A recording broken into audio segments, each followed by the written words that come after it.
Good day and welcome to today's webinar, the first in a series of educational presentations through the racial and social justice initiatives being presented by CoSIDA. We welcome our members and our colleagues to today's important conversation, and thank you to all who have submitted your questions ahead of time in advance. We're going to get to as many of those questions as possible throughout this webinar. And we appreciate all of you joining us today. I see the numbers are increasing as I'm talking. So as a reminder, the webinar will be posted later today on CoSIDA.com and then CoSIDA Connect, our membership's online community for those that know people that couldn't make it live. We'll also have this as a podcast and you'll be able to download it from the services listed on CoSIDA.com. And we will place this webinar on our CoSIDA YouTube channel as well. As I mentioned, we do have a lot of questions submitted already and we're looking forward to receiving others. So please use the chat box, which you'll find on the right side of the portal. We'll save time. I'll make sure that we get to some of the new questions as well. So don't feel like you'll be left out if you haven't submitted a question ahead of time.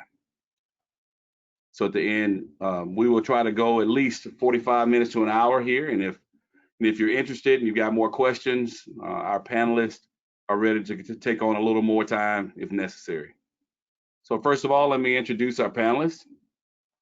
We have with us, we'll start in alphabetical order. Jessica Poole from Chicago State University. She's a Senior Associate AD for External Operations and Revenue Generation.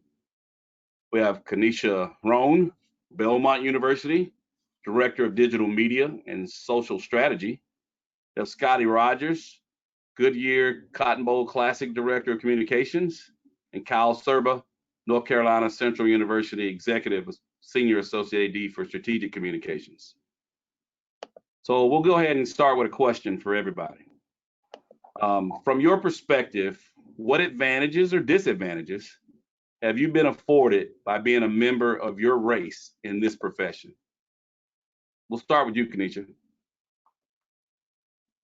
I think for institutions that have been looking to diversify, I think being a qualified candidate and a qualified candidate of color has definitely helped when people are looking to add someone like me to their staffs. But it's also been on the double-edged sword because people will hold that against me and say that I may not fit into the culture of their institution because they're not ready to embrace a person of color and a vocal woman of color as well. So I've had both experiences.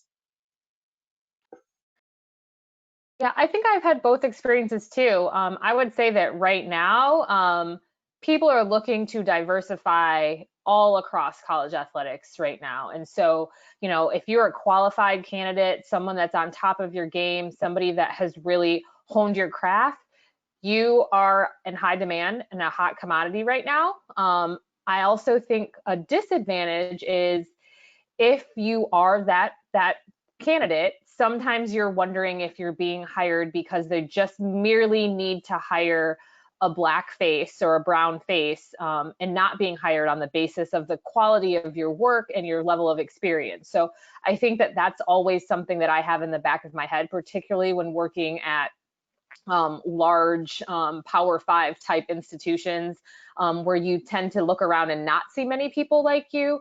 So I just wonder sometimes, am I getting hired because I'm the best candidate, or am I getting hired because I'm the most qualified black or brown candidate that they have? Go ahead, Kyle. Muted. You know, unmute Kyle. Sorry, I got caught on mute. Obviously, an interesting response from my perspective. First, I want to thank CoSIDA for hosting this critical conversation. Very honored to be a part of the conversation with my respected peers here. As someone who is white, obviously I've been afforded a lot of opportunity, right, as a person of privilege. And ironically, I've been working at a historically black university for the past 26 years. And honestly, I do believe that I was hired at the time because I was white. So the university was looking to diversify, and I just happened to be part of the fewer than 10% that's working on that HBCU campus. So obviously a unique perspective, but once again, I was blessed because of that opportunity.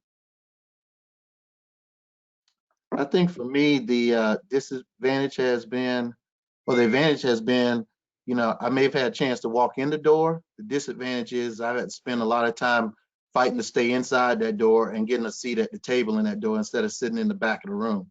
So I think a lot of times, Jess and Kenisha and I have had, we have a lot of conversations. We had very similar paths in the sense of we've been in a lot of rooms where there's been not a lot of people that look like us, and we've been the only representative in that room. And as much as they don't say that to you, you know that, you feel it, you live it every day. You wake up every day, you put on your pants one leg at a time, you put on your shirt, but you walking in that door feeling different, being different, knowing that it's different. And I think you've had to try to work through that. But I think the biggest thing for me is that working through all that is trying to find your network of people and have them be the folks that are there for you. And you can have some great conversation and help them lift you up and have them help you get through some of those challenging times when you're going through that. Whether you're either in a disadvantaged situation or even in an advantage situation, because sometimes you got to be able to nuance both of them. Those are great points, and I think you guys covered the wide spectrum of it, because there's some things on the front end where you need to take the opportunity that might not come your way if it's not for your race in all your cases. But there's also, what do you do with that opportunity to not just count on that to be why you're just in a position and have a job? How do you take advantage of that opportunity is important. I think you guys have shown that, how you've grown in your careers. So let's start with a few of the questions from the audience. Let's see. Jess, for you, what is the best way to go about establishing a forum for student athletes to voice their concerns about race, injustice, etc.? So, gosh, this is a pertinent question to me because I feel like I've been doing this this summer with my student athletes here at Chicago State. I think it's really important to have provide the opportunity. I think that it needs to be an informal, I can say what we did. We put a Zoom together and we invited all of our student athletes, all that we had on campus, to kind of come in, create a safe space for them to share and for administrators to listen. We put really hard guidelines on how we wanted it to run, and it was a safe space for us to just listen, not ask many questions, but to have the student athletes interact with each other. I think you kind of see this a little bit on social, where somebody says something and then the conversation kind of moderates itself. And so we really took that into account. For us, we are a low resource institution on the south side of Chicago that is a primarily minority serving institution, but our athletic department is very diverse. And so we have had a lot of Caucasian student athletes reaching out and saying, like, this is horrible, like, what can I do? We have a large international student athlete population. So we really wanted to create a space where everyone could hear what our Black and brown student athletes were feeling, and give them a space to share, but also be open to dialogue. I think it's really important to do that, not only with your student athletes, but with your coaches and with your staff, because these are all people that are going to come into everyday interaction with your student athletes, and they need to understand. We all need to have an understanding of how we feel about the scenario. So I think it's important to, I know it's, we run into this, well, we have to get this, and this done, and we're in a COVID environment, and everyone's trying to get back to campus, and, this just falls to the back burner in some cases, but it's really about culture. And if you want a culture of your athletic department and your student athletes to be informed, to felt loved, to feel heard, I think it's important to make time to just listen to each other.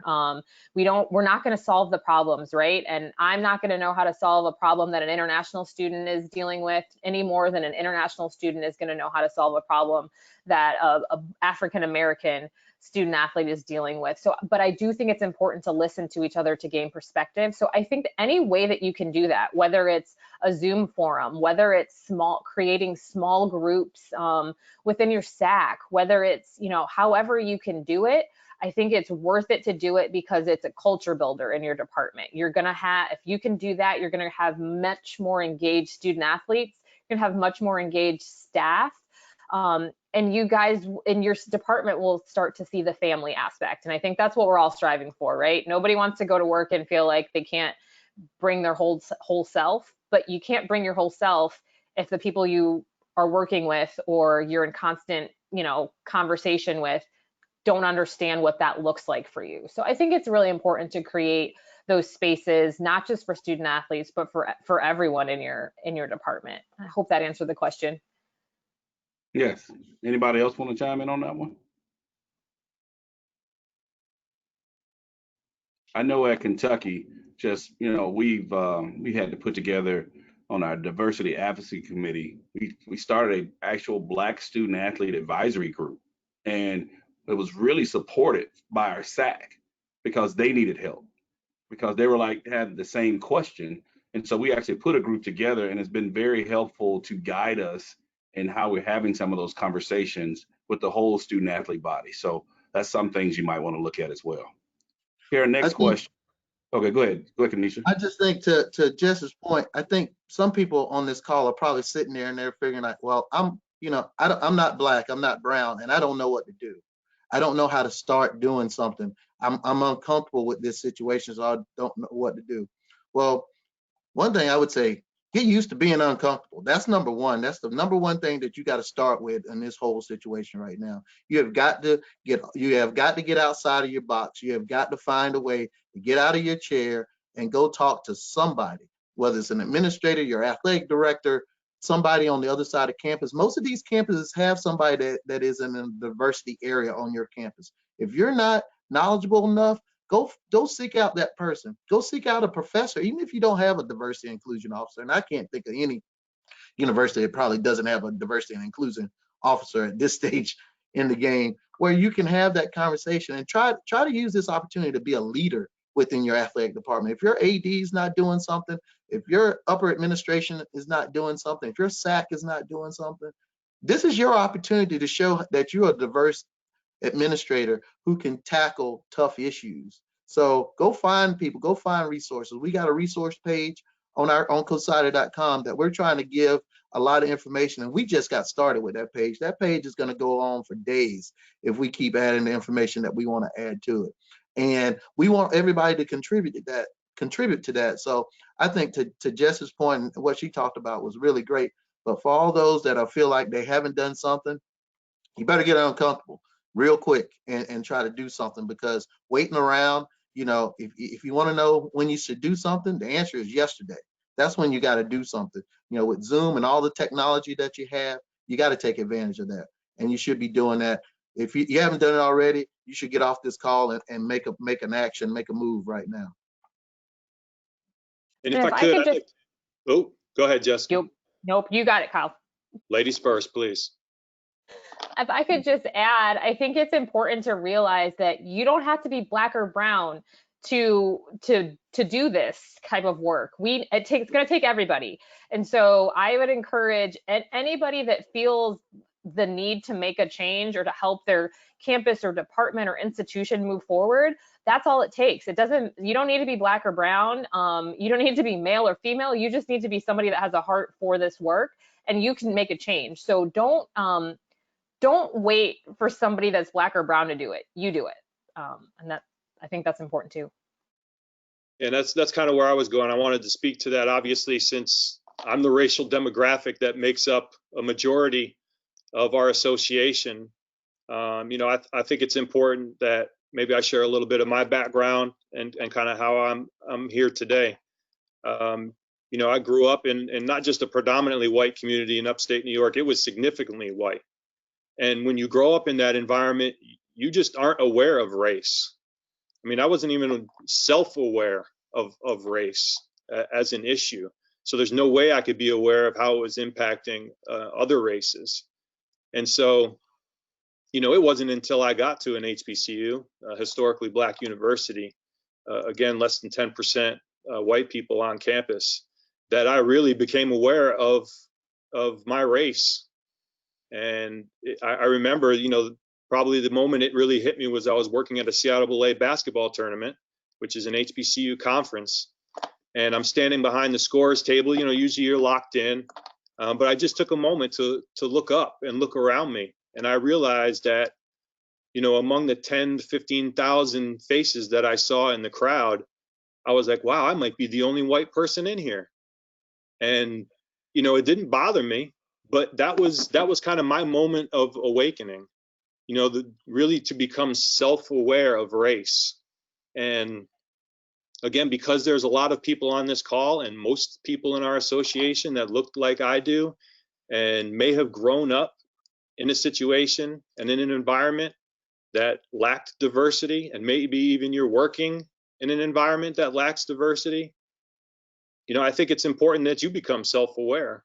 The way that you can do that, I think number one, first and foremost, you can step outside your comfort zone by growing your network, both your personal and your professional network, and surround it with diversity. By doing so, you'll get into relationships that will allow you to have conversations about race. And there are probably conversations that you're not comfortable with. But I would also say that when you get in those conversations, that's not a time for debate. It's a time for you to listen. Okay, you need to not only open up your ears, you open up your mind, you open up your heart. And when you do that, you will not only start to hear those stories, you will start to feel those stories. And once you do that, you will have a greater understanding about race.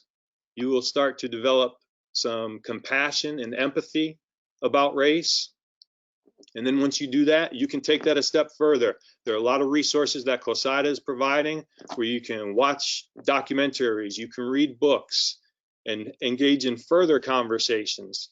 And once you do that, and this kind of ties back to where we're talking about in terms of how race and communications professionals can work hand in hand, once you have a greater awareness about race, then you add that to your communications toolbox, and you'll be able to communicate more effectively about race. We saw a lot of instances where universities did not speak very effectively about racial issues in this country during the Black Lives Matter movement. All these universities were issuing statements, and many of them were not received very well because they were probably written by people that look like me, that don't have that racial awareness. And so I would encourage you to please step out of that comfort zone that Scottie and Jessica just talked about and get uncomfortable. I promise you, it's going to not only make you a better professional, it's going to make you a better person. Take it to church, Kyle. Seriously. Thanks, Kyle. So here's a different perspective. So how can a conference office best support and guide member institutions and their personnel, staff, and students on racial social issues? Scottie, you want to start there? Yeah, I'll take that one, having worked at 3 different conference offices. I think the number one thing that I do with, or approach that I took with everything that came from a conference office, your job is to complement and to elevate what the schools are doing. And in this situation, you can be an information resource. Check around with your schools and see what they're doing, and hey, get those best practices, get them together, send them back out to the entire conference. You know, look around and see what's happening at other conferences, whether it's in your level, if you're Division 1, 2, or 3, or in other levels. It doesn't have to be just about what's going on in your immediate circles, and share that information across your schools. Once you get that information and all your schools and your conferences are doing something, put it together in some sort of way that you can share that out there. Let people know from a communication standpoint that you want to know when they're rolling something out, so that the conference social media channels can elevate that message by making sure that it is retweeted, is commented on, it's got the appropriate hashtag. You got a hashtag. You got to put all kind of hashtags on this thing, because you want that conversation to get in a lot of different circles. You want this conversation to be in circles that it's not normally in. This is a sports conversation. This is a community conversation. This is a civic conversation. this is a conversation in a bunch of different places. So do some of that research for your school. Send that information to them. Say, hey, when you put something out there, make sure you include these 3 or 4 key hashtags that you've noticed that are trending out there, so that information, that knowledge can get out there. And share information within the conference, granted within the conference, so that somebody at school A in your conference can maybe learn something from school B. And then also, then once you figure that out, what's going on in your conference, figure out where your place is as the conference, where you can do something that fits right in that sweet spot that can help everybody, that can amplify and complement what they're doing. Because you don't want to get into the situation where as the conference, you're doing something that is almost the same of what's happening at the schools, because then you won't get that that back and forth between the two of them. So I think it's very important to be a collector of information and share information, and being able to amplify and complement those messages that's coming out and the initiatives that's coming out from your schools in your conference. That's a great point, Scottie. Are you about to say something, Kenisha? I was going to say that it's an excellent opportunity for conference offices to move beyond being allies to being champions for the populations that are in their conferences. And so, especially on the staff level, if you have committees that are lacking diversity, this is the perfect time for you to say, hey, school A, I would love to have XYZ employee on our committee, because you need the diversity that's on that committee. You also raise the profile of that person at that institution. And so they may have been being overlooked at their school, but now the conference has said, wow, this person brings a valuable point of view to the table. Let's make sure that we have included them at our tables here at the institution. And so I think there's some low-hanging fruit ways that you can, at the conference office, be able to, like Scottie said, amplify the things that are happening on the campuses. But again, use it as a way to amplify the voices of the people that are doing good work, but are probably being overlooked, and maybe overlooked because of their race or ethnicity. I'll add one thing from a conference perspective. As you get into the coaches groups, or even some of the athletic director groups or SWA groups, don't assume that maybe the one person of color that's in these groups can carry that burden of being the only voice and only answers you're going to ever get on them. So from a conference perspective, look in your groups and make sure that those individuals are not trying to carry that burden alone. That's too much to bear. And obviously that translates to things on campus too, because if you're a Black or brown person and you're that one that everybody's going to and what we want to do, obviously there's an interest level, but make sure people know, like, you're not the end all be all. I'm the expert. I've got all the answers. We have to support each other, but also look for outside entities to help. And so if you're at a conference office, make sure on those groups and things that you're putting together that there's just not this assumption that this one Black person is going to have all the answers. Going to that one school, like, what do you think and what we should do and all that. Some people are not equipped for that. So that's one thing I would think to look out for on the conference level for sure. I got to add on to that, and it's kind of Kyle said, you got to be able to have people of all different ethnic backgrounds helping that 1, 2, 3, 4 people in the room. That the burden of being one person in the room, and I know DeWayne, Kenisha, and Jess can approve, that's a lot. When you do that all the time, when you're always that one person all the time, it gets to be a challenge, and you get tired, and you like, I got to do this again. I got to keep being the one again. And I think, I appreciate Kyle's perspective so much, because what he has learned and how he operates as a professional. I think a lot of people on this call, I said this in our planning call, and I need to say this right now. If you don't feel comfortable talking to any Black people around you, call Kyle Serba. If you're white on here, call Kyle Serba, talk to him, send him an email, talk to him, let him give him, he's got a perspective that I don't think Kyle could be on this panel by himself for 2 hours talking about his perspective to our membership. And there's a lot of people like Kyle in the circles that he's been in and traveled in. We know a lot of them, and they're great people, and they're just like us. But the point is that if you don't have somebody that you feel like that's comfortable, find somebody, pick one of us, do something. Don't feel like you just it's gotta be somebody that you gotta find somebody that's champions and advocates. Jess and I are on the Diversity and Inclusion Committee. Kenisha is doing a lot with CoSIDA. There's people within all those groups BC CoSIDA, we're all in BC CoSIDA. We're all there's somebody in all of those groups. Most of the people on here are probably in one of those groups. Find somebody that you like. You've seen them on a panel, you've seen a moderator panel, send them an email, find their number and call them. I'm telling you right now, people will pick up the phone, people will respond to that email, people will respond to that DM, and they will get back to you and find a time to talk to you. Because I think that's very, very important. And don't be scared. Just step out there. Don't be scared. Just to like kind of put a nice little bow on this, I think don't let your fear of the unknown keep you in the same space that you are, because we have to move forward. Like there's no option to not move forward. So, you know, and I don't think any of us are saying like you need to go out and buy a Black Lives Matter shirt. You need to do what you're, that's a beautiful segue. You need to do what you're comfortable doing, but don't let a fear of saying the wrong thing or something or something going wrong or not being well received stop you from advancing yourself, advancing your institution, or advancing our profession. Like we need everybody to take, and sorry to all my diversity and inclusion people that are hear this all the time, we each need to be 1% better today than we were yesterday. Just 1%. I'm not asking anybody to be 50% better or 100% better, 1%. And if everybody's 1% better and takes 1%, goes out of their comfort zone by 1%, we get better. Like it's just the law, it's just math. We get better. So I think it's really important to not let fear hinder you from moving forward. And I'll add to that. If you're one of those people that is, you know, fearful of having that conversation, trust me, I get it. I've been working at an HBCU again for 2 decades, and I am still uncomfortable about having that conversation.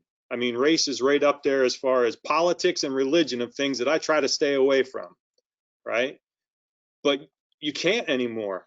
It's too important of an issue not to talk about it.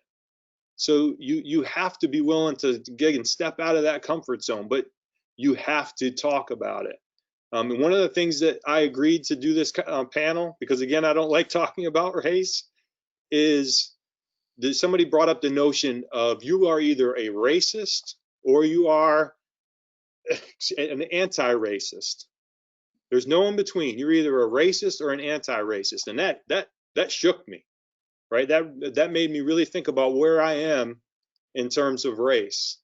And so you have to, excuse the pun, but you have to put skin in the game. You have to get off the sideline and put your skin in the game. If this was an issue, if race was an issue that Black people could solve, they would have done so hundreds of years ago.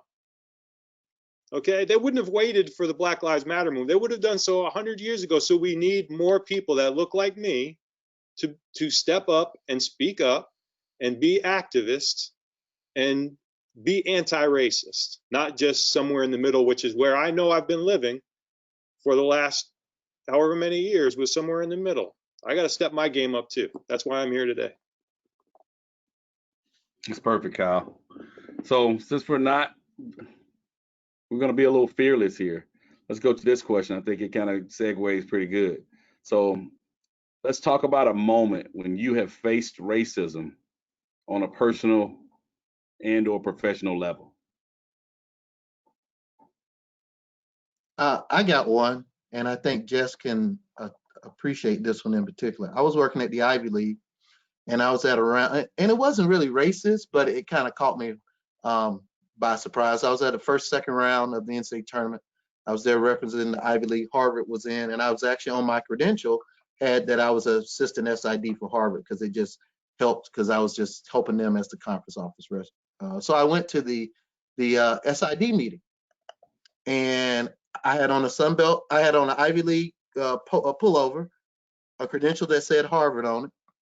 And after the meeting, I walked out, and one of the schools that was at this second round was Southern University in Baton Rouge. I walked out, and somebody walked up to me. Southern didn't have any game notes there, or they couldn't find them. So somebody, I don't know if from another school or if it was an administrator, walked up to me and asked me, do you know where the Southern notes are? Can you tell me what the Southern notes are? I'm like, well, why are you asking me? And I'm like, no, I work for the Ivy League. Right. And I pointed on my chest to the logo that was right on my chest. Oh, I'm sorry. Right. And I was like, you know what? And I was having, I hadn't even had a cup of coffee yet. So it was, that meeting's early in the morning. So, I walked out of that, and I actually called one of my friends who doesn't work in college athletics anymore. That's a Southern grad, Veronica Conway, who who a lot of people know. I called her. She doesn't work in athletics anymore. And I called her right then and there and said, do you know what just happened to me? And we just commiserated on the phone for a couple minutes. And I was like, you know what? I had to say something to somebody before I let it fester within myself and the rest of the day. I had to go worry about Harvard and helping them with their media obligations for the rest of that day, because it was the open practice day. But while it wasn't necessarily quote unquote racist, it just reminded me, like, no matter what I do, no matter what I have on, no matter what it says what I have on, all they see is I'm a Black dude at a first, second round in a communication meeting, so I have to be the SID for that HBCU that's here. And no offense to Southern. I got great friends that went to Southern. I know people that worked at Southern, but I never represented them. And I didn't want to misrepresent them either, or disrepresent them. So that was something that really, I remembered as I saw that question earlier, and I remembered this story, and it just kind of, it just matters. No matter how hard a lot of us have tried, there's always that one little incident that happens. And sometimes it can be that small that just reminds you, you know what? I woke up Black yesterday. I'm going to be Black today. And pretty much I'm going to probably be Black tomorrow, and the next day after that, and the next day after that. No matter how many titles I get, no matter how many awards I can win, no matter how many panels I'm on. It's that level of microaggressions. I don't think that a lot of us are experiencing overt racism every single day, but those microaggressions are death by 1,000 paper cuts. And so when I'm traveling with the team, and we're going to very small town America, where you can look around, and for the day of competition, I am the Black person, other than a student athlete from the opposing team. And I've had things put in food. I've had, because my name is ethnic, and so I've asked coaches, could you just put my first initial and my last name on food, because my sandwich is supposed to be hot, but everybody else's is and mine isn't. My order is completely wrong. All kinds of crazy things that happen in these smaller towns, because they want to make sure that I understand that I'm not welcome there. And so, again, it's not something, no one came out of the restaurant and said, I hate you, N-word, but at the same time, town after town after town, weekend after weekend, when you're traveling with a team, and you're like, I'll just have chips. I'll pack my lunch. I'll pay for my own food, because you have to ensure your own safety. Those microaggressions get to be very heavy.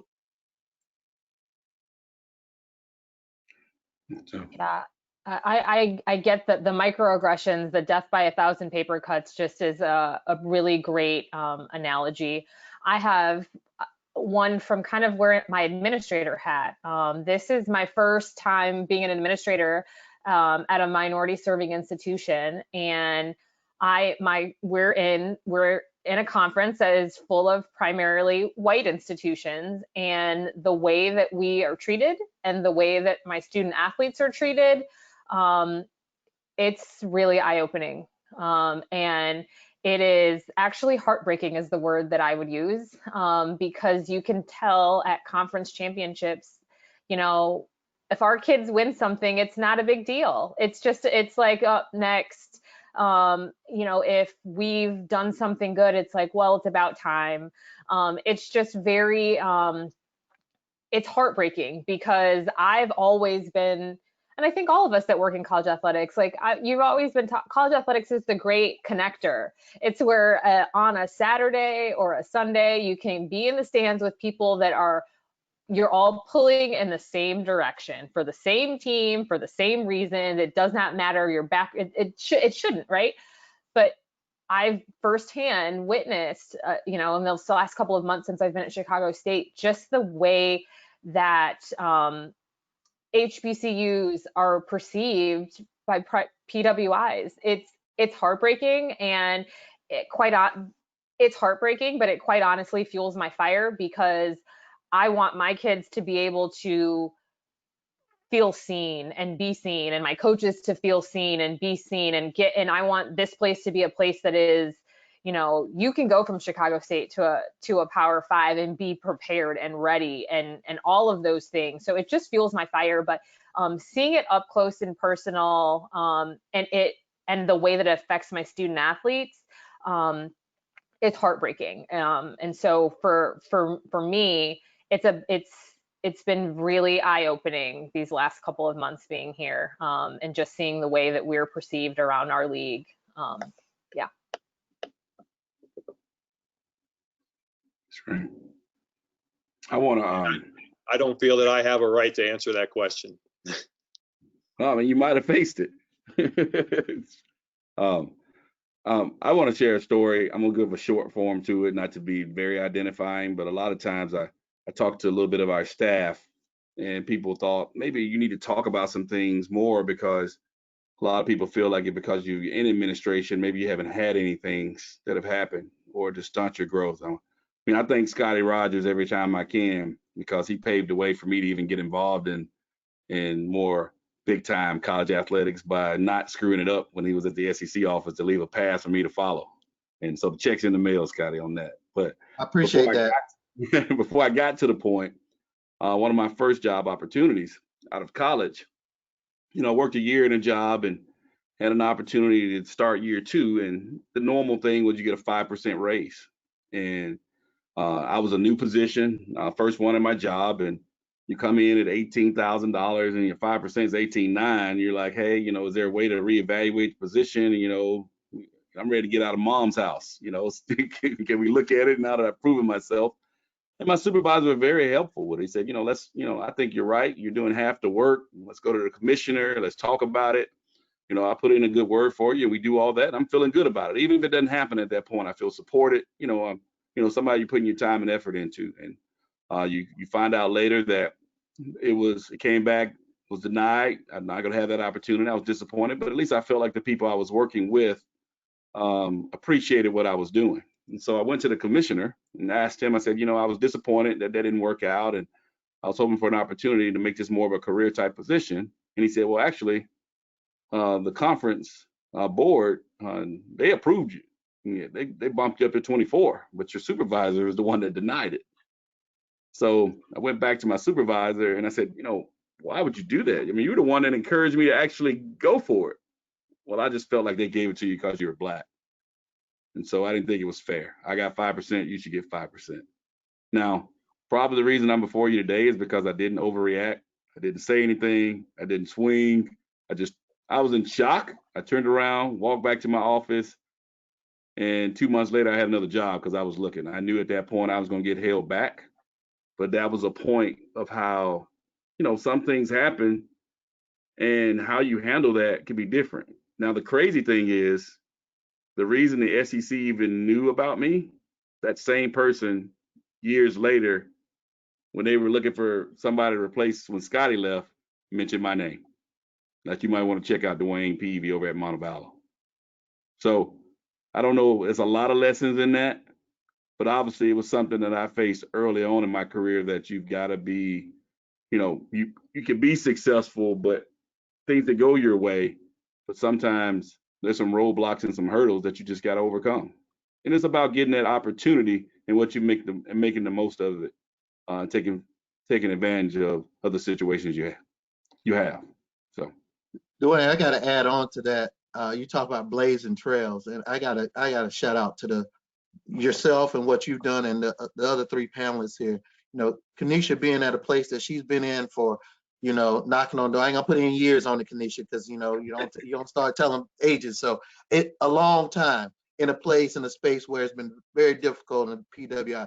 Jess and I both spent time in the Ivy League. She's been at a couple of SEC schools, and now what she's doing, she's, you know, embarking on being the first African American female to be president of CoSIDA, and the work that she's done, leading our diversity and inclusion committee from the ground up, and what we're doing right now, you know, and the stuff I'm doing, like DeWayne, like you said, just a real quick side story. DeWayne and I had a conversation about 3 or 4 days ago for 2 hours. That was 20 years overdue, that we talked about our past and what we were doing, but we got on the phone, we started talking, and the more we started talking, like, man, we should have had this conversation 20 years ago. But, you know, I wanted, to your point though, blazing trails for people in our profession. This you know, what are we African Americans in CoSIDA? 1%, point some percent. I don't even know what the number is. It's ridiculous. It's not great. We get an F every year from Richard Lapchick in his survey, which we deserve it. But everybody that's on this panel, everybody that's listening, everybody that's sitting on this panel, we got to make a change. You know, if you're at a school or a conference right now and you're fortunate enough to have a position that you're trying to fill, and you don't try to seek out somebody to help diversify your pool, then you're not doing that 1% that Jess talked about. That's the 1% that you got to do. You got to make that extra phone call, because there are people out there, and we know some of us on this panel know who you are.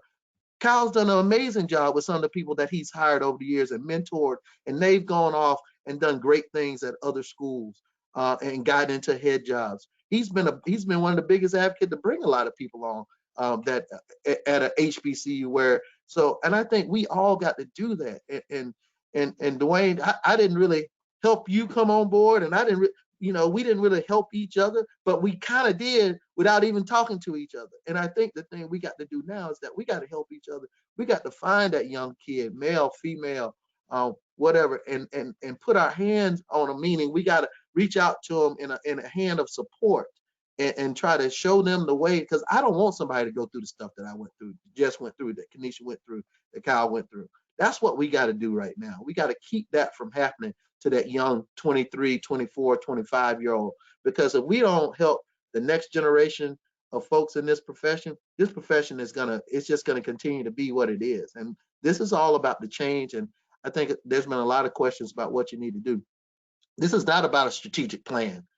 If you're trying to do something, this is about an action plan. You got to find something. People want to know when you should be doing something. The answer is yesterday. If you don't have a Zoom set up with your student athletes or within your conference, get it set up. Get it done by the end of the week. It doesn't have to be some formal setup. Just reach out and get it going. With Zoom and all the different things that we have, that we've always had, but people are used to using now, you got to be able to just do that and really create the conversation. And Kyle said it best. This is it's not a time for debate. It's a time for get the conversation set up with the right people, open it up, and let them talk. Let them talk. Get your notepad out, get your pen out, get your recorder out, and take your notes. And then digest it, and then figure out what your next steps are. But they got to be steps, and it's got to be action. Right, good stuff. That's a great segue to our next question. So for one of the earlier questions sent in, someone that said they're planning to begin a paid minority internship within their department. So what are some things that they should be thinking about as we set it up? And so think about that a little more broadly so it can affect everybody. If you're having, internships or entry-level positions that maybe you're trying to be more diverse at your school or conference office, what are some things that should go along with setting something like that up? I think the easiest thing to do is to make sure that you're sending it beyond ncaa.com for a posting. You can, right now, NACDA has waived all of the membership fees for all of the affiliates. So there's nothing stopping you from joining MOA and then posting it on their job board. There's nothing stopping you from joining BC-SIDA if you're looking for someone in media relations to be able to have it go out to that network. There's so many options for you to be able to post things. You want to go to outsports.com and send it there if you're looking for LGBTQ. There's so many options beyond ncaa.com if you're serious about having people to be a part of your staffs that reflect what the country looks like. Just don't limit it to just this one place and just say, well, I've done what I can do and I can't find anybody and I don't know anybody and nobody in my conference looks like me. But there are organizations who are already doing the work. You're not reinventing the wheel. Just join in with us and send it to the folks so that we can use our networks to say, I think that you have a grad assistant who would be great for this entry-level position. But if I don't see it and they don't see it, how are we ever going to get into the mix for those things? Yeah, it's a great point. Anybody else? I would just add too, if that position is going to be in one area, how can you create diversity in that person's experience while they're there? If it's going to be an athletic communications position, then how can you create an opportunity where they get to touch on something in ticketing or development or athletic training or operations, so they can get this, they can do a day or week, and tour around different aspects of the athletic department beyond that job that they have as a primary.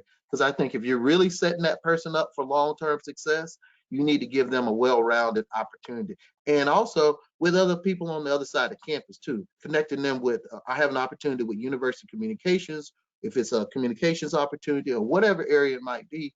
And I think that's important as well, beyond what I think what Kenisha said was dead on. I do. I One tell thing I people all the time. Sorry, Jess. I'm just gonna say I tell people all the time that the one thing about being in athletic communications in my background, you learn that you can touch everything. You can know a little bit about everything in every department, and those are great assets. So it's a good point, Scottie. Go ahead, Jess. Yeah, I think one thing that's really important that you need to do before you even start advertising for a minority-based internship position is assess the climate of your environment. If you want to bring a minority into your environment, is it a safe space for them? Do you have, are they going to be able to, and this is just across the board, right? Are they going to be able to eat the food that they want to eat? Are they going to be able to get their hair done? I mean, are they going to be able to, there are just creature comforts that you need to assess your environment and make sure that you're not bringing somebody into a hostile environment or an environment that they can't shape and create and feel safe and at home in. Because the last thing we need to do is to just be putting people in places where there's no opportunity for them to get comfortable. It's not good for them professionally, and it's not good personally. So I think, as you're looking to start, a minority-based internship or want to diversify your departments, take a step back and look at the climate in which you're bringing people into. Because you will have a revolving door, and it's just like anything. Word gets out. I mean, word of mouth. That's for anything. So you need make sure that you're doing the work on the front end and making sure that your environment feels good for a minority to step into any position on your campus. Right. I don't know if any of you have seen, in connection with Coach Calipari at Kentucky, I've been very involved in launching the McClendon Minority Leadership Initiative. And I agree, all the points that were made. It took us a while. We've been working on this for weeks. Just even with the funding, that's not enough, right? So how do we help young people succeed? So at Kentucky, we're going to have 5 positions. And they might be in 12 different areas. We're going to see what the most interest is. And we've already got a commitment from Coach Calipari. He's paying for 5 positions for 6 years. And what we're trying to provide is not just the work experience, but the educational opportunity and mentorship. So the 10 members of my diversity committee, 2 of us will mentor each young person just to give more time. We're going to do more things together to create an environment that they can succeed. But also, once they leave us, to help them have that mentorship, the references to be able to exceed in the real world. I'm expecting this first time through, we might have people in actual current jobs that are interested because they might not have access to being at a Kentucky or another school. And they're hoping in year 1, you're talking about 50 to 70 positions across the country that might double in year 2. And we're just trying to change the trends. I think I gave a story about, for me, the opportunity the SEC gave me by even looking for me is what I'm trying to fix, because I know even in administration now, we have jobs that people just don't know about, right? We're a people business where you're hiring people you know or you've come in contact with or that you're used to. So your references are that way. My resume was not going to get me even an interview at the SEC office because my work experience didn't look like the other candidates. If you're not digging deeper into the details to find out who you're hiring, you'll never even get to be in front of some very talented people.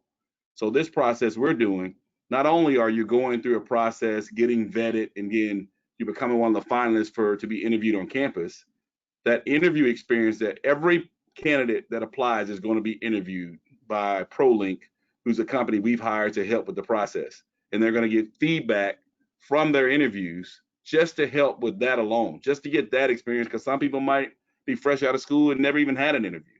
So we're going to do that too, but also increase that candidate pool, because we've got other companies that are like, hey, I'm looking for different candidates. Do you have somebody that's interested in this?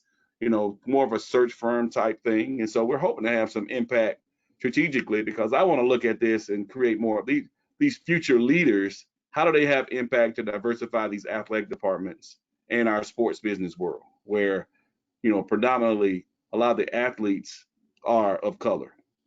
And so I'm already working on something with our media rights holder, JMI Sports, about something just like this for executives. Okay, people that have been already in the workforce, they passed the entry level. Our Notre Dame series, we're looking at taking our neutral site game and taking funds. Both athletic directors are on board, taking funds from that game to fund almost like a executive master's program, which I'm currently in right now. I'm in the second year of getting my MBA, and it's an executive program. How do you take executives and they work within JMI Sports, has access to several schools? How do you take them and give them different work experience so they can be executives at these in college athletics and sports business? Because we got to help both sides of it. We got to flood the entry level, but how do we get people up to being executives and leaders as well? So a lot of ideas are coming about because people right now want to make change. They're interested, but it hasn't been an easy road, even if you want to. And I think that's some of the questions we're getting. I want to do the right thing, but I really don't know where to get people from. I don't know where candidates are. How do people, if you're a candidate, I don't know where to find jobs. So the one thing for that leadership initiative, if you're interested, is at minorityleaders.org. But come August 1, we're hoping to launch all these applications for people to apply all across the country that are interested in getting involved in college athletics. I got one short point to that, DeWayne, and it is everybody in Kentucky and everybody ain't got a lot of money. But one thing about this situation is you can make a difference and it won't cost a thing. Creating conversation and creating an action plan and coming up with something to move forward, it might cost you you might have to pay the membership for Zoom. That might be it. You know, you gotta get on and try to do something to create that conversation. What you just said is phenomenal. But I think there's a lot of people that's on this call that's sitting there and they're looking at that budget that is shrinking by the minute and they just don't know what to do. Create that conversation and start working on whether it's creating a conversation that leads to a peaceful march on your campus. You can make that happen with your student athletes at the lead. All that can probably come about and won't cost anything. So start at the place where you can work within your campus. Take that philosophy of what you're trying to do and make it fit for your campus, your conference office, your conference, whatever it might be. And I think that's important for people to understand that money can fix a lot of things. There ain't no question about that. But in this situation and trying to move forward in this and this initiative that we have, we want to make sure we move forward in a way that you can do a lot of different things, and a lot of it doesn't depend on money. And that's why we're trying to have the resources on CoSIDA.com so that you can read and learn. And most, if not all of that stuff, are free things that you can see on a podcast, a book that you can pick up or have a link to, or follow up on things like this where they hopefully get some more information that they can use. And the greatest thing about the initiative we're doing, Scottie, is that if you want to reach out to me, if you're interested and have a job, or I've got some real work experience, it's not going to cost you anything. We're raising money through the foundation. These young future leaders are going to get a grant. It's rated at, in Kentucky, it's rated at $2,500 a month, that you're going to get $30,000 a year, basically, to do this for a year or two. And the basketball coaches that took the initiative, the NABC, they're putting money in the McClendon Foundation to fund the positions. And then we're raising money on the side to be able to have matching funds for people that can't afford a position. So we're asking people, hey, you might ask your basketball coach might be putting in $15,000, and we're coming up with the other half to allow them to have a position at their school. And Cal's been talking directly to HBCU conferences about, hey, what do you need me to help you with? Because, hey, there's some work experience on the HBCU level where somebody might get even more experience than they're going to get on the Division I on the SEC or Power 5 level, because as I know, the smaller school you come from, the more work experience you're going to be able to get in that position. And then people got to understand that when they look at resumes, that it's not all equal. It might think it's not all equal the wrong way, but chances are they've got a lot more experience, because I remember when I was in like Division II, I was the marketing guy, the development guy, the sports information director, and I'm running the show and event management. That's the reason I can be in the position I'm in now, because I've been doing that stuff since I started. But if I would have started at Kentucky, I might have got to do one part of my job, because that's just the affordability that you have on a major conference level. And so I think the opportunity is there. It's not to discount. It's obviously to help the experience of all across, but we started more across Division I to give that opportunity that some people don't have right now. How do I get into Division I with this label that I have, that my work experience is not as equal to others? Get across that. And so I want to help continue that no matter where I'm at. But I love the fact that so many coaches, I think they've got over 50 coaches are involved right now. And obviously in basketball, that's across Division I. That's a lot of different levels of Division I. And they're hoping they get that to 150 basketball coaches by next year. That's good stuff. All right, next question. Okay, who do I talk to about my personal issues at work when there is no one that looks like me in a position of authority or power? Get them, Kenisha. Baby. I think, first of all, you need to build some allies across your campus. And HR is a fantastic place to start. That is actually part of their job responsibility, is to make sure that human relations on your campus are reflective of the goals of the institution. And so finding out what the policies and procedures are that are already set up for your institution is a fantastic way to go, because there may be a battle that you can't fight, but the policy will fight for you. And so finding out what those specific things are in your institution will definitely go a long way. Always keep a paper trail. Always, because you can always forget the small details, but I will never forget going to a small city and having things placed in my sandwich and making sure I send an email directly to to the SWA at the institution and say, you might want to make sure that your student athletes know about this place, and the coaches make sure that they don't send their kids there. But also building allies in your own department. You don't want to necessarily be seen as the problem child and everything is so hard because you're a person of color, but at the same time, they need to understand that their life experience and your experience in the department are going to be completely different. I've been the only person of color on the administrative side the entire time I've been here at Belmont. And so I've had to have, this question was made for me. I laughed when it came up from DeWayne, because it really felt tailored to me. But at the same time, I knew that it's really important for people who feel like they are not heard, they are not seen, that they definitely don't have a voice, that they understand that someone there, their responsibility is to make sure that as an employee of your institution, that your voice is heard. And if it doesn't go up the flagpole that way, you need to start jumping bigger. You can go to the vice president of your institution. You can go to your vice president. You can go to your president, because your safety and well-being at your institution is, it should be a priority as an employee to those people who are on the administrative side. If it's not, you might want to start looking for somewhere else to go that appreciates who you are and all the things that you bring to the table as a person of color with your grand experiences at your institution. But again, find out what works for you.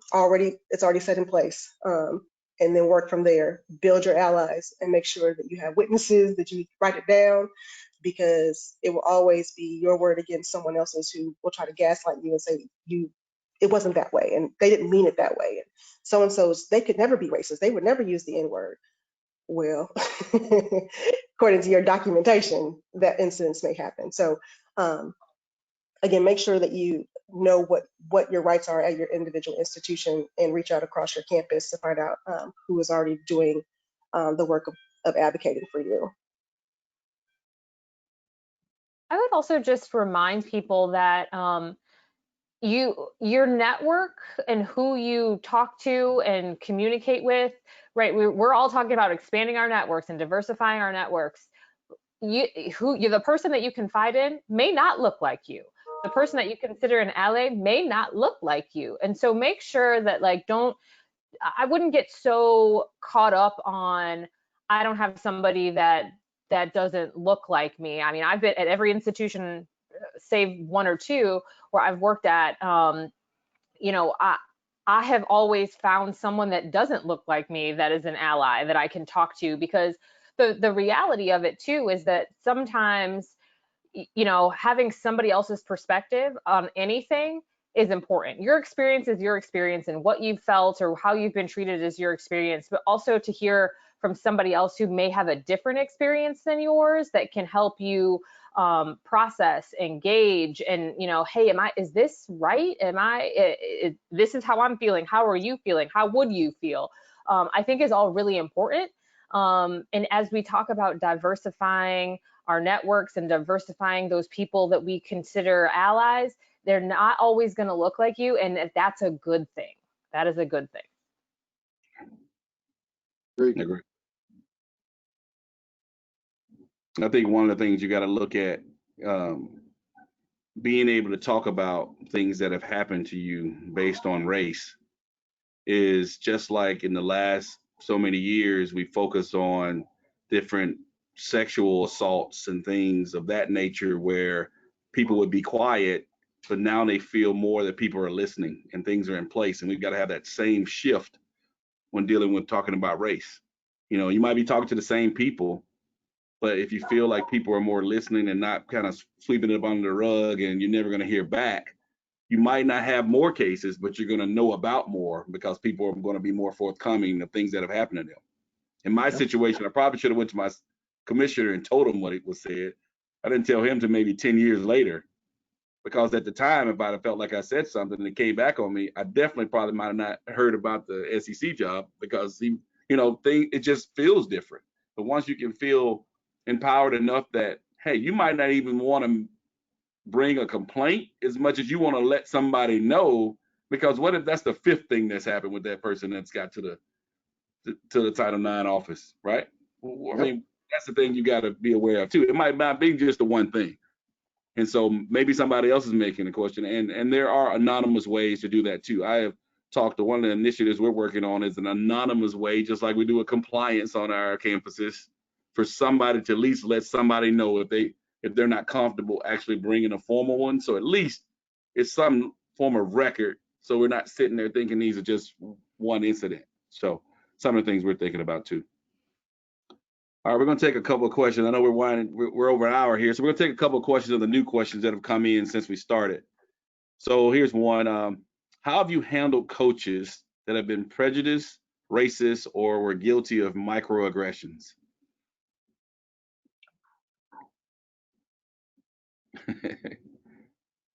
Is that speaking to anybody? That is speaking to me. It's okay. It is a very fine needle to thread. Why y'all? I feel triggered. Y'all just telling me my story today. When I was just starting at my current institution, there was a Black woman who was in the conference office of our previous conference. My name is Kenisha. Her name is Lakeisha. And one of our coaches insisted on calling me Lakeisha because he said, we look just alike. Sis, we don't look alike. Never have. But he insisted on calling us both, even in emails, or would email the wrong person and say, oh, this is for Kenisha, my bad. And thought it was so funny. He even took it to do it at the conference championship and said it's on video as the team is being presented the championship trophy. Thank you, Kenisha. And it blew my mind. Lakeisha and I are still friends to this day. But talking to this coach who was no longer at my institution after the fact, he was completely oblivious to the numerous offenses that it kept bringing up, because he just laughed it off, and it's not that big a deal. You both have K's in your name. And I was like, but if I called you Michael and your name just has an M in it, you would take offense to that as well. But he felt that, well, I'm a coach, I can say and do what I want to, and my seniority here at the institution means that you need to watch your back way more than mine. But it was a very difficult thing to run up the chain. She ran it up at the conference office, and so people were aware. But at my institution, I was not very supported in my efforts to get attention drawn to that, because I was gaslit by the people that I went to who said that that wasn't what was happening, even though there were emails and exchanges and the video, of course, from the conference championship of that sport. But I think that it is really, really important for you to make sure that you are gambling with threading that needle, because sometimes people honestly can make mistakes. This one I don't think was an honest mistake, especially after being corrected, and he insisted on doing it for another 3 years until she left the conference. Our last time seeing each other was about 4 years ago, and he is no longer at our institution, like I said, and he called me Lakeisha to my face. Again, that death by 1,000 paper cuts that we mentioned earlier, it is just so, it's so tough to make sure that you can thread that needle to find the space to have people who can advocate for you, because it wasn't about having an ethnic name. It was about, my name is my name.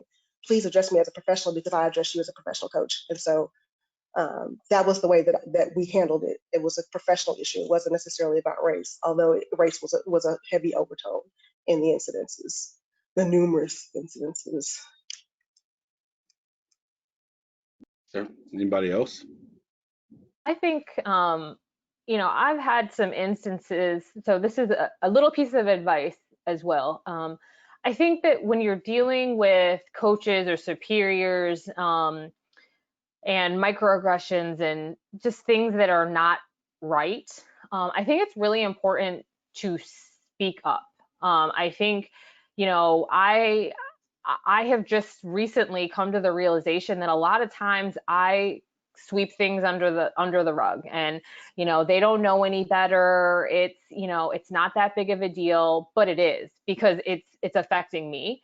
So I think you need to be prepared to say something. If it's something that hits you wrong or bothers you, like, take your time to process it yourself, but don't sweep it under the rug. Make sure that you find a way, whether it is, hey, if this is someone that you go to coffee with or something, like, hey, you said this the other day and it's just not sitting well with me. Can you explain to me what you meant? And I'll tell you how it came off to me. It doesn't have to be, you're a racist. It doesn't have to be that. It can be just it can be a conversation. It may be an uncomfortable conversation, but it's a conversation that you need to have.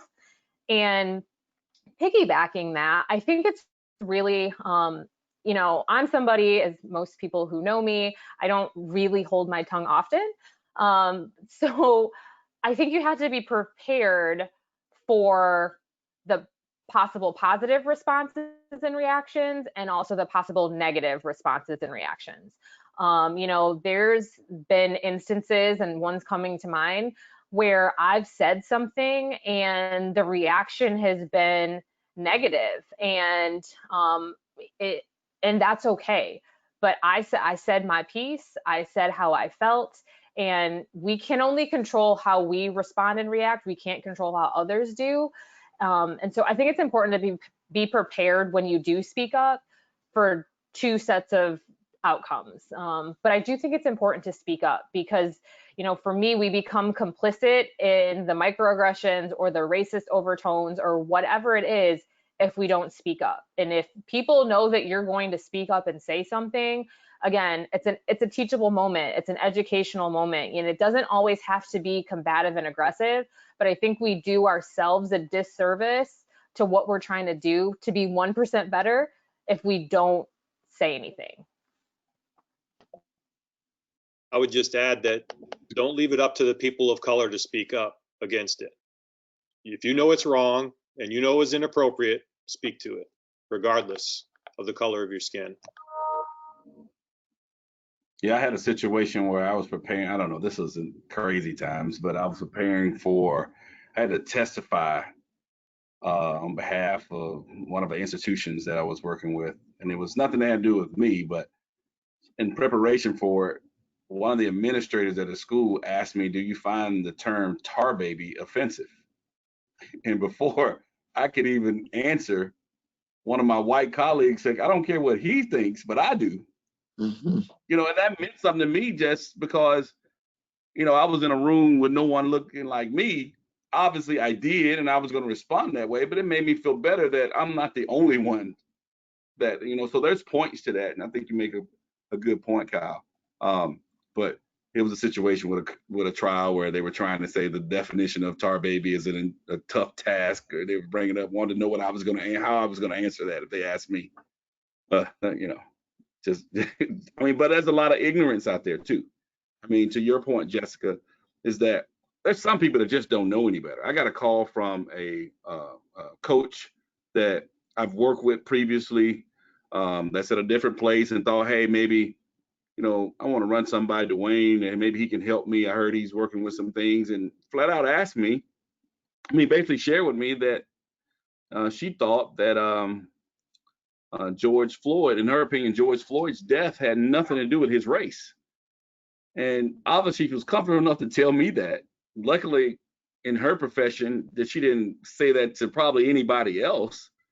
But it gave me at least an opportunity with the relationship to kind of talk through that and explain to her how that, even if that's your opinion, how that comes off and what that says about you.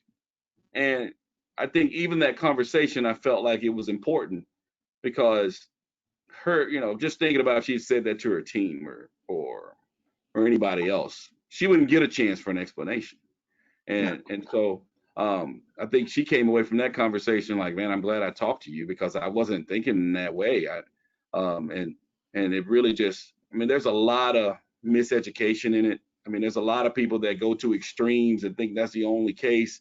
And as people of color are talking about things that have happened to them in the past, more people are understanding that these are not just things that all of a sudden just happen to people that put them in bad situations and bad things happen or something attached to it. And it's unbelievable, because I work with a bunch of people on my staff that are probably more active than I even am, because they are like, our white staff members are fired up over this. And it's a proud moment.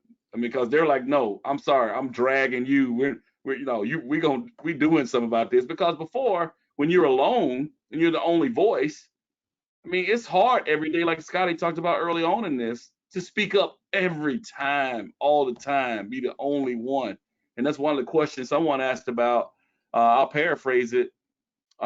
If you're white and you're working at a predominantly white institution, what's some strategies to help when you bringing up initiatives or things we should do for people of color or the Black community, when it's kind of falling on deaf ears, where people are like, well, we shouldn't really focus on that area or try to avoid the topic? What are some thoughts of how you can help some of our counterparts with that challenge?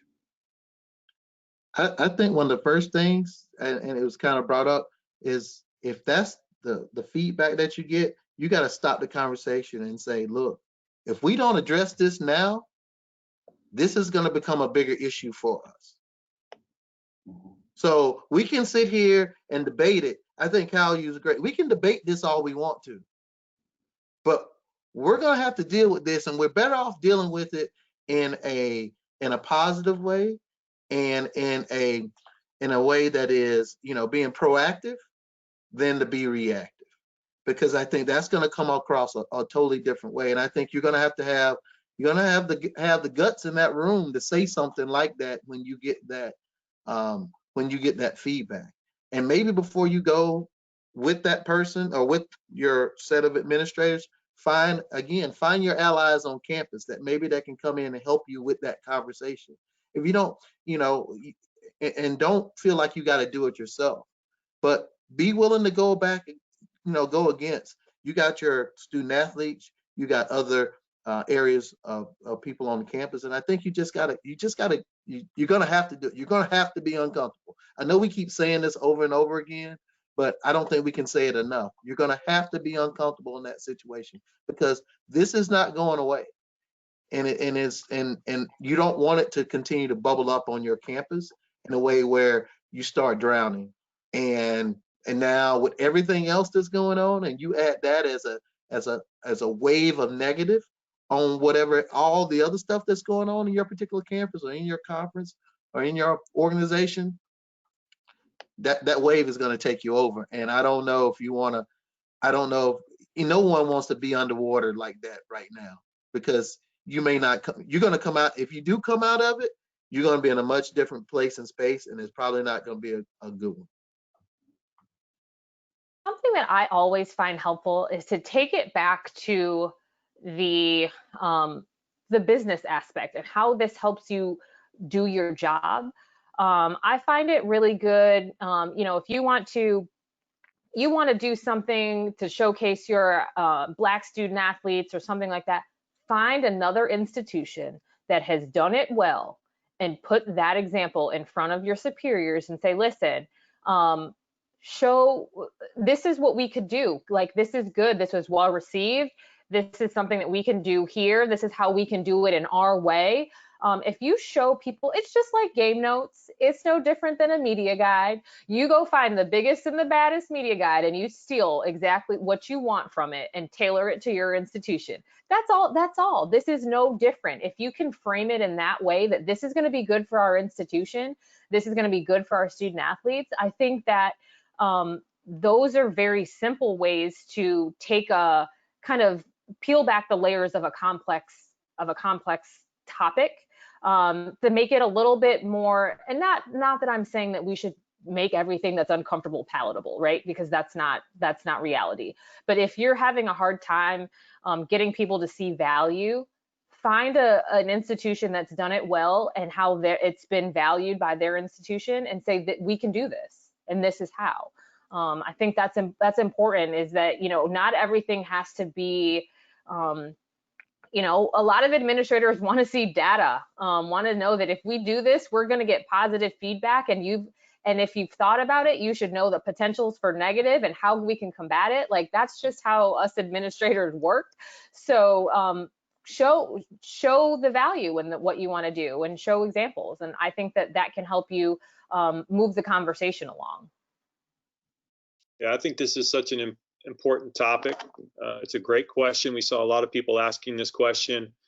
And, considering that most senior leadership teams at universities across the country are not very diverse, while the student athletes in the NCAA are about a third of racial minorities, they have to have this conversation. They have to be willing to have this conversation, because we're also seeing that impact where a lot of student athletes during the past couple of months has said, you know what, I realized that my university really isn't looking out for me, so I'm going to decide to transfer. So if you don't tackle this issue and address it, you're going to find that a lot of your student athletes who you're supposed to be really providing positive experiences for are going to decide to go elsewhere. So you have to have that conversation. And if you're in a communications position and you can't convince your leadership to do that, you still have the ability to empower student athletes to use their voice, because student athletes, whether they go through official university channels or not, have a powerful, powerful platform. They could go to traditional media outlets on their own, and they can use their influence on social media to use their voice. And so as a communications professional, you can help them how best to use their voice and what platforms to use and how to articulate what it is that they're saying. And it doesn't necessarily even need to be student athletes. I would encourage you to volunteer with students across campus. There's student government associations and other student organizations that are right now pulling together resources to try to get people to vote. And they might not know the best ways to communicate. Use your experience to help those students. That the student athletes and the students on college campuses right now have a huge and powerful voice in this country. And you can do your part by helping them communicate that voice. That's a great point, Kyle. I think that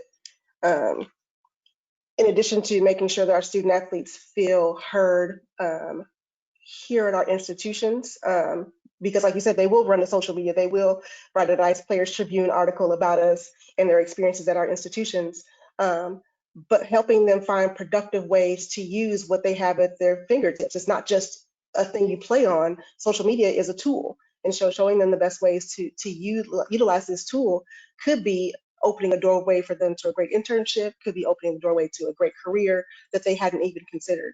On the administrative side, I would think that we need to do some strong SWOT analysis about our departments and the benefit of having people of color in our spaces, and making sure that they are set up to exceed and succeed all expectations in those spaces. We have to model the behavior that we want to be seen. You can't say, well, we need to make sure we have a women's coach of a women's team, but then not have any people of color to model the behavior for the people of color that are playing on your teams. You need to make sure that if you're comfortable enough to say this team that's a women's team needs a women's coach, then there needs to be a person of color to be able to be a person of color representative for your student athlete population and reflects what you have there at your institution. And being uncomfortable, it's okay. You have been uncomfortable for 4 months. And for a lot of people, they have been uncomfortable for 4 decades, 5 decades. They have lots of stories from their youth, from their professional careers that can put aside your concerns about your ally fatigue. And gosh, it's everywhere I look and it's everything that I see on TV and I can't get away from it. And I just want to get back to sports. Well, some people would just like to not get back to people being killed in the middle of the street. People would like to be treated as human beings. And so again, modeling that behavior, being okay to say, it's okay, I'm afraid too. I'm afraid to walk out of the stadium at 11 o'clock at night because I don't know if the police officer is going to recognize that I actually am walking out of the building instead of stealing the building when I'm walking out with a box full of stuff post game.